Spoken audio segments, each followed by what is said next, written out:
একদিকে রঘু ডাকাত, অন্যদিকে দেবী চৌধুরানী, তো একদিকে রক্তবীজ 2, অন্যদিকে কান্তারা। কোনটা ছেড়ে কোনটাই যাব? তো আজ আমরা কথা বলবো রঘু ডাকাত নিয়ে। কেমন হলো চলো জেনে নিই। সানি টকের সঙ্গে সিনেমার জগতে হারিয়ে যাও আর ছোট্ট করে সবকিছু জেনে নাও। চাষিদের থেকে লাঙল চলে গেলে তারা সুইসাইড করে, চাষিদের থেকে যদি জমি চলে যায় তাহলে তারা ডাকাত তৈরি হয়। এই ডায়লগটার একটাই মানে, ডাকাতরা যদি বিপ্লবী হয় তাহলে শাসক দলের একটু মুশকিল হয়ে যাবে। ধ্রুব বন্দ্যোপাধ্যায়ের এই রঘু ডাকাত মুভিটার স্টোরিটাও কিন্তু সেই ইতিহাস, সেই নীল চাষকে কেন্দ্র করেই ঘুরবে পুরোটা। ব্রিটিশ শাসক এবং জমিদারদের দমনের ইতিহাস, যেটা বর্তমানেও কিন্তু প্রাসঙ্গিক। সবকিছু একই আছে, শুধু শাসকের চেহারা আর দমনের কাঠামো এই দুটোই পরিবর্তন হয়েছে, শুধু নিয়মটা কিন্তু একই চলে আসছে। শোষণ এবং শাসন আরো স্মার্ট, ভয়ঙ্কর এবং মডার্ন হয়েছে।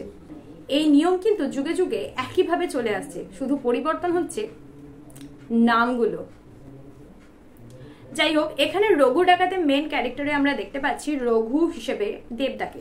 তো ফার্স্ট হাফে যে রঘুর এন্ট্রি সিনটা, সেটা যদি স্টোরিটার মতো একটু স্ট্রং হতো না, তাহলে হয়তো খুঁতটা খুঁজে বার করতে পারতো না অডিয়েন্স। তাছাড়া স্টোরিটার সিক্রেট যদি সামনে চলে আসে তাহলে ইন্টারেস্টটা একটু কমে যায়। সেসব ছাড়ো, তবে শেষ পর্যন্ত গিয়ে কিন্তু স্টোরিটা তোমাদের মন ছবে। বাকি অ্যাক্টর যেমন সৌদামিনীর ক্যারেক্টারে রয়েছে ইধিকা পাল, গুঞ্জের ক্যারেক্টারে আমরা দেখতে পাচ্ছি সোহিনী সরকারকে, রঘু ডাকাতের ক্যারেক্টারে তো আমরা অলরেডি দেবদাকে দেখতে পাচ্ছি। ভিলেন মানে অহিন্দ্র বর্মনের ক্যারেক্টারে আমরা অনির্বাণ ভট্টাচার্যকে দেখতে পাচ্ছি।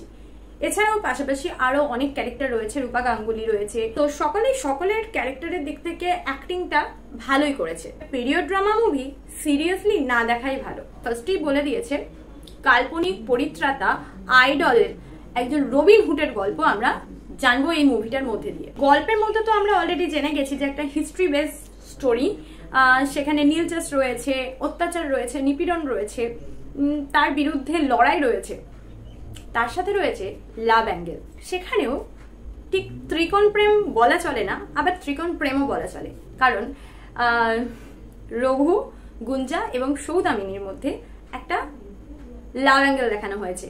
গুঞ্জা এখানে রঘুর বন্ধু আর সৌদামিনী হচ্ছে রঘুর প্রেম। এবার এমন কোনো সিচুয়েশন যদি আসে যে বন্ধুত্ব আর প্রেম দুটোর মধ্যে একটাকে বেছে নিতে হয়, তাহলে তোমরা কি করবে? আর ঠিক সেই সিচুয়েশনটাতেই রঘুকে আসতে হয়। তারপর রঘু কি করে সেই সময়টা, সেটাই তো আসল টুইস্ট। সেটা জানতে তোমাদের মুভিটা দেখতে হবে।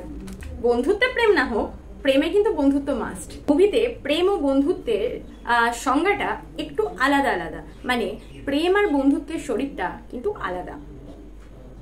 তাই সেখান থেকে আসে বিচ্ছেদ, বিচ্ছেদ থেকে আসে বেদনা, আর রঘু সেই প্রেমের মায়াকে সঙ্গে করে তার লড়াই চালিয়ে যায়। সিনেমায় সব সম্ভব বস।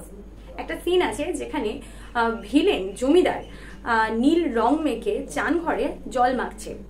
সেই সিনটা আমাদেরকে রং মাখা পৃথিবীর শাসকদের কথাই মনে করায়।